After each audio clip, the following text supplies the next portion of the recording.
It was a Tuesday morning, and the coffee in my hand had gone cold as I stared at the empty chair across from me.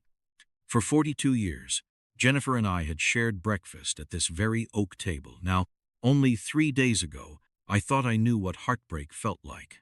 I was wrong. The phone rang, and it was Walter, my son-in-law. His voice was flat, emotionless, like he was reading from a script. "John," he began, "I'm calling about the arrangements." My chest tightened. Jennifer had been in the hospital for 2 weeks, and the doctors kept saying she was stable. Just wait and see. But something in Walter's tone sent a chill down my spine.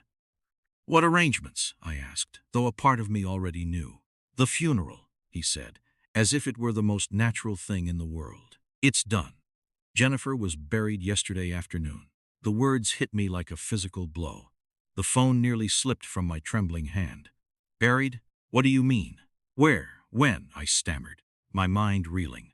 "A peaceful ceremony," Walter continued, his voice still that chillingly mechanical tone.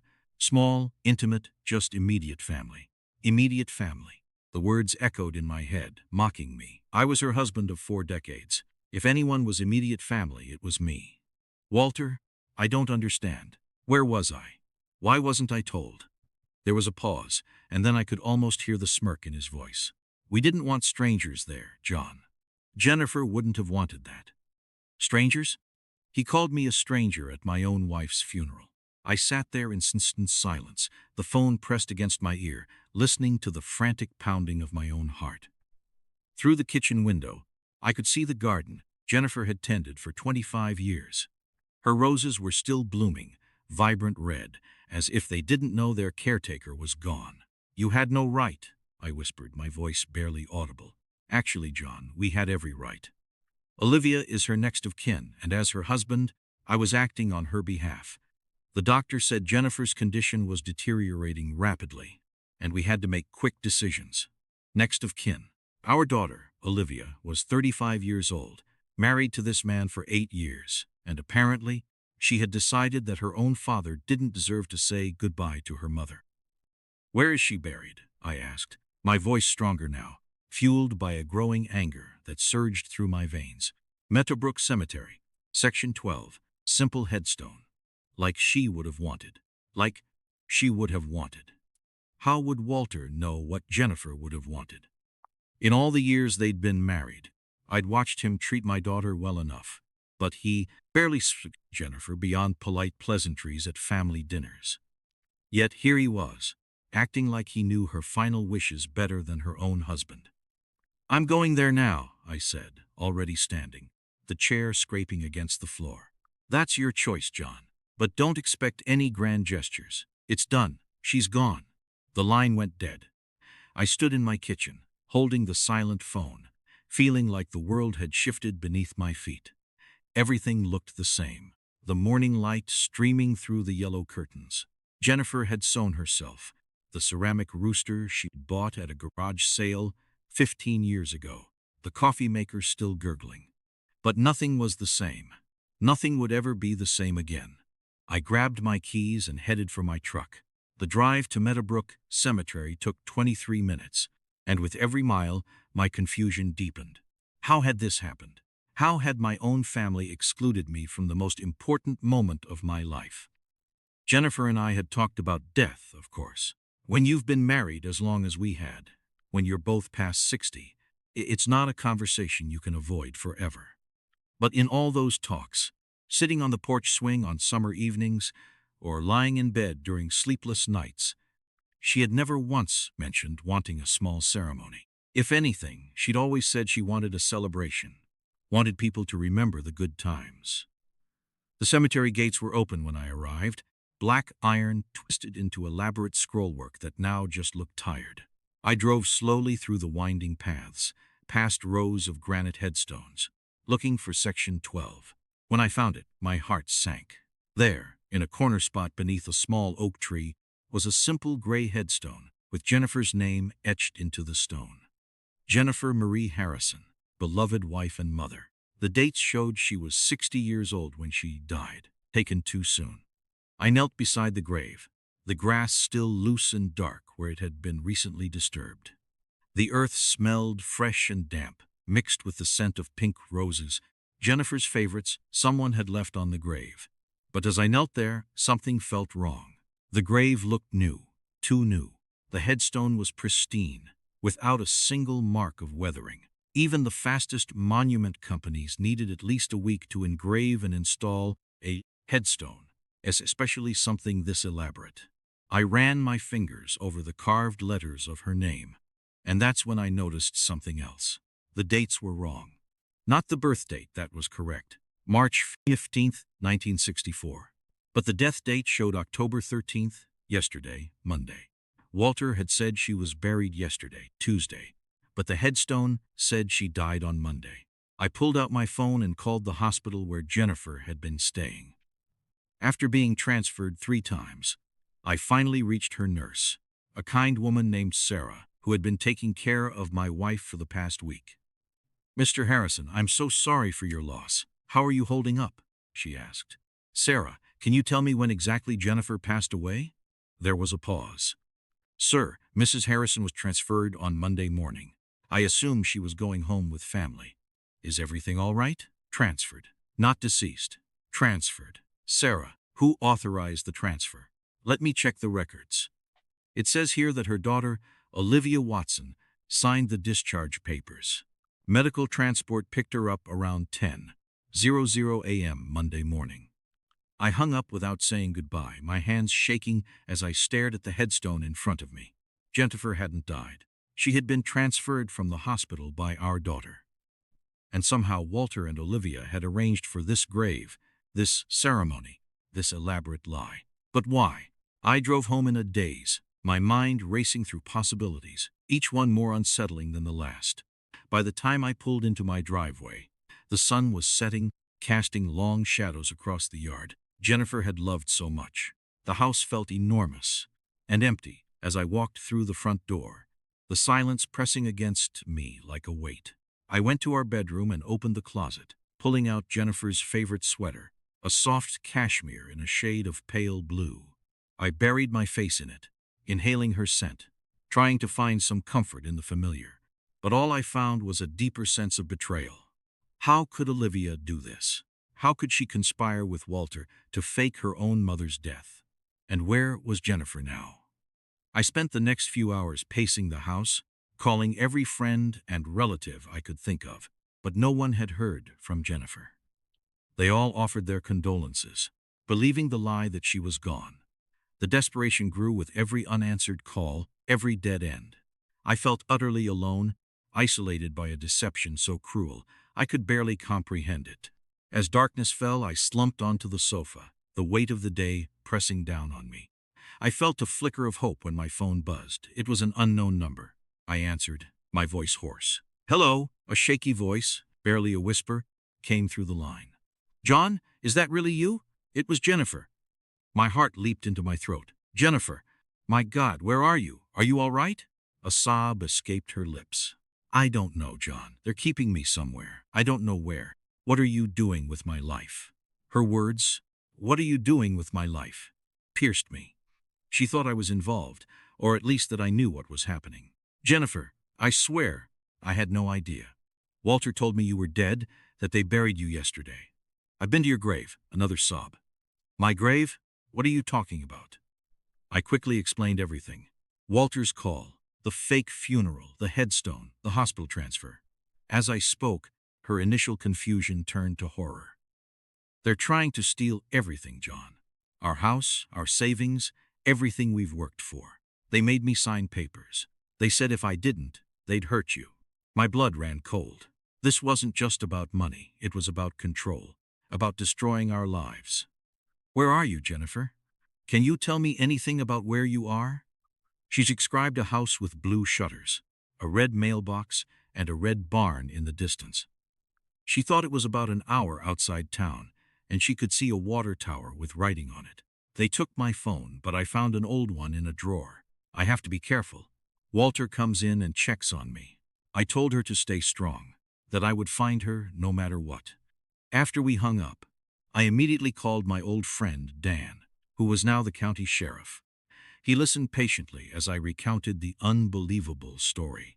his expression growing more serious with each detail. I showed him the forged medical documents I'd found, hidden in Walter's home office, the fraudulent property sales records for our house and our vacation cabin, the bank transfers, and evidence of Walter's fake real estate company, Prestige Property Solutions.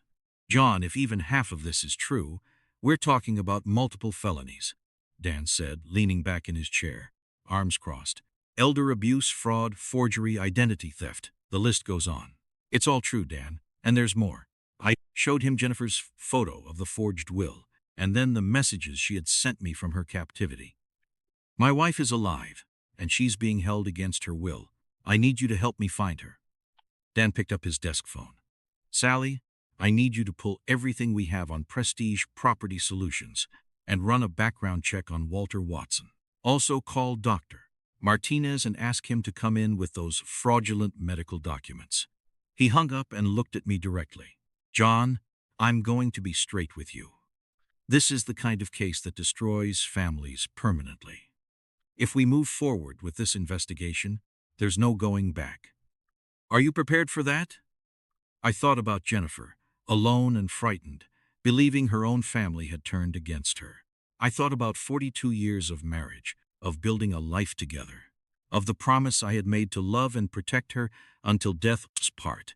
Dan, they already destroyed our family when they decided to steal our life and fake my wife's death. I'm just trying to save what's left of it. 20 minutes later, Sally returned with a computer printout and a grim expression. Sheriff, you're going to want to see this. Prestige Property Solutions was incorporated 18 months ago by Walter Watson.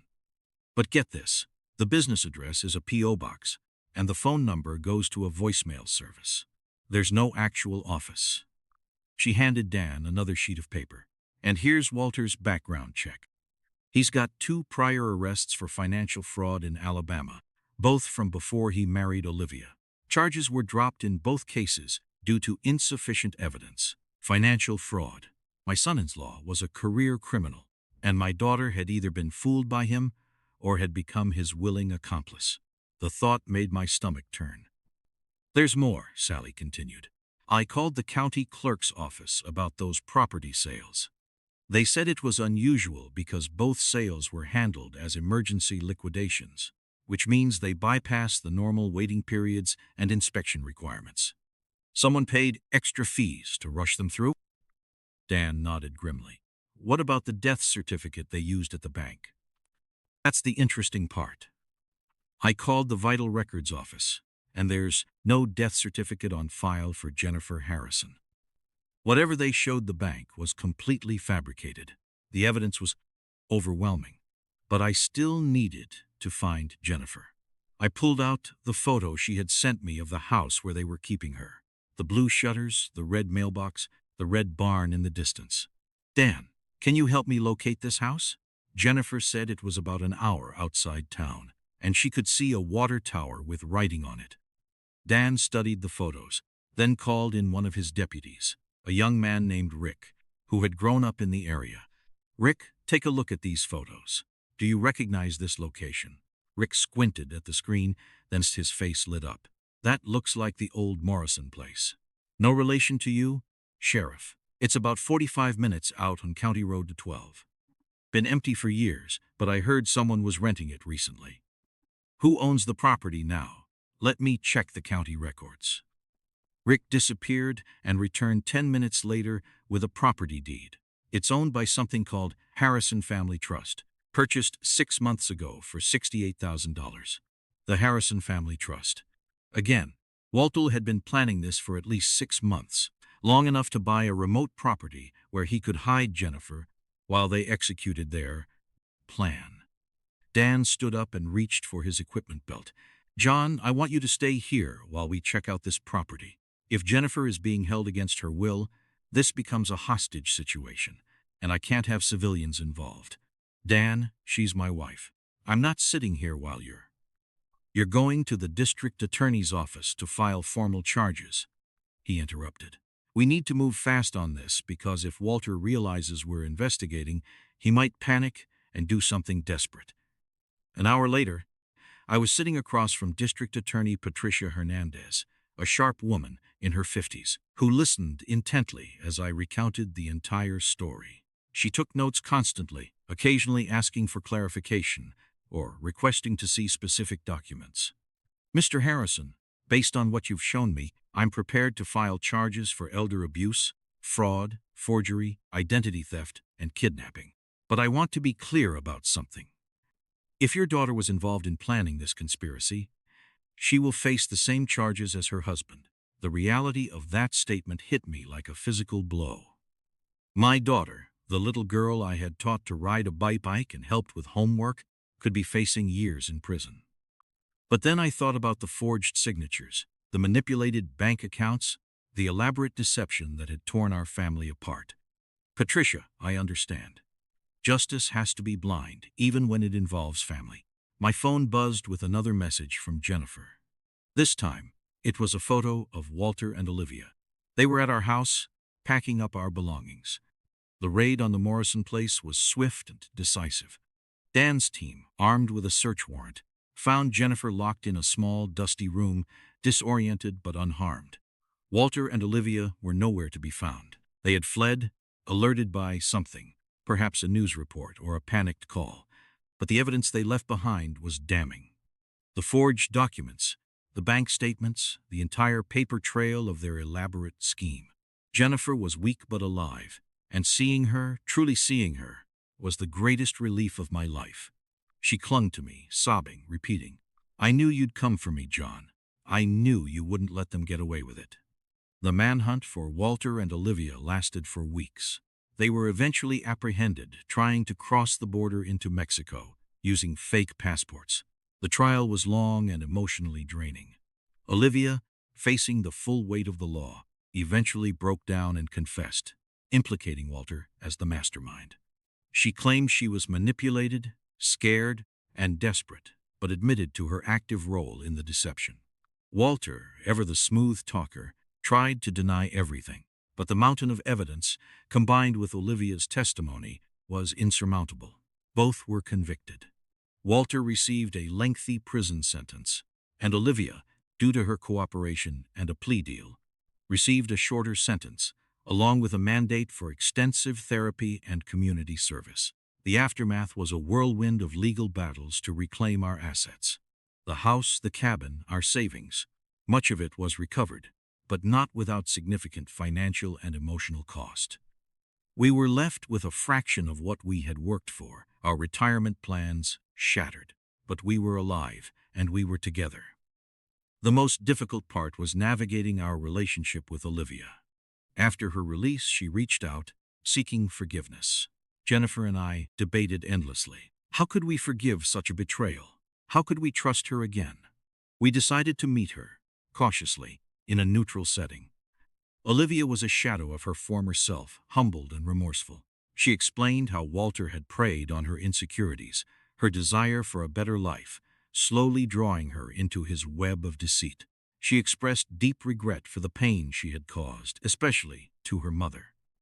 "I know I don't deserve your forgiveness," she said, tears streaming down her face, "but I hope someday you can understand how truly sorry I am." Jennifer, ever the compassionate one, hugged her tightly. Love sometimes means making hard choices and facing uncomfortable truths. We're all still learning how to do that. After Olivia left, Jennifer and I sat on our small front porch, wrapped in blankets, watching the stars emerge in the clear November sky. The air was crisp and clean, carrying the scent of wood smoke from a neighbor's fireplace. "Do you think we made the right choice?" Jennifer asked, referring to our decision to maintain a relationship with Olivia, despite everything. "I think we made the only choice we could live with," I replied. "She's our daughter. That doesn't excuse what she did, but it doesn't stop being true either." Jennifer nodded, settling more comfortably against my shoulder. "I keep thinking about something," Dr. Chen said. "That forgiveness isn't about forgetting or pretending something didn't happen. It's about choosing not to let the hurt define your future." We had both changed over the past 6 months. The trauma of betrayal and financial loss had aged us in some ways, but it had also strengthened our relationship with each other. We had learned that we could survive losing almost everything material as long as we still had each other. The money Walter had stolen represented 40 years of hard work, careful saving, and sacrificed pleasures. But sitting there on our porch, I realized that what he had really tried to steal was more valuable than money. Our trust in each other, our sense of security, our faith in family. He had failed. Yes, our retirement would be more modest than we had planned. Yes, we would have to be more careful with money and more cautious about trust. But we were still together, still healthy, and still capable of finding joy in simple pleasures. "John," Jennifer said softly, "do you regret fighting back? Do you ever wish you had just let them get away with it to avoid all the pain and complications?" I considered the question seriously. There had been moments during the legal proceedings when I had wondered if pursuing justice was worth the emotional cost. Seeing Olivia handcuffed and led away to serve her sentence had been one of the hardest experiences of my life. But then I thought about all the other families who might become victims if people like Walter were allowed to operate without consequences. I thought about the elderly people Olivia was now working with, who had been devastated by financial fraud because no one had been willing to stand up to their abusers. "No," I said finally, "I don't regret it. What Walter did was evil, and letting him get away with it would have made us complicit in whatever he did to his next victims." The truth was, we had won something more valuable than money by fighting back. We had reclaimed our dignity, our sense of agency, and our faith in the possibility of justice. We had refused to be victims. As we prepared for bed that night, I found Jennifer standing in front of the bathroom mirror, brushing her teeth with a simple gold wedding band back on her finger where it belonged. The sight of it there, after everything we had been through, filled me with a deep sense of contentment. "No regrets?" I asked, echoing her earlier question. She smiled at me in the mirror. "None. We're broke, traumatized, and estranged from our only child. But somehow, I'm happier than I've been in years." "How is that possible?" "Because we know who we really are now, and we know what really matters. Everything else is just details." She was right. We had lost money, property, and the illusion of family harmony, but we had gained something more precious. The knowledge that our love for each other could survive any test, and that we were stronger together than anything the world could throw at us. As I turned off the lights and settled into bed beside my wife, I thought about the future. There would be more challenges, more decisions to make about our relationship with Olivia, more adjustments to our reduced circumstances. But for the first time since this nightmare had begun, I was looking forward to facing those challenges together. Walter had tried to destroy us, but he had only made us stronger. And that, I thought as sleep finally came, was the best revenge of all.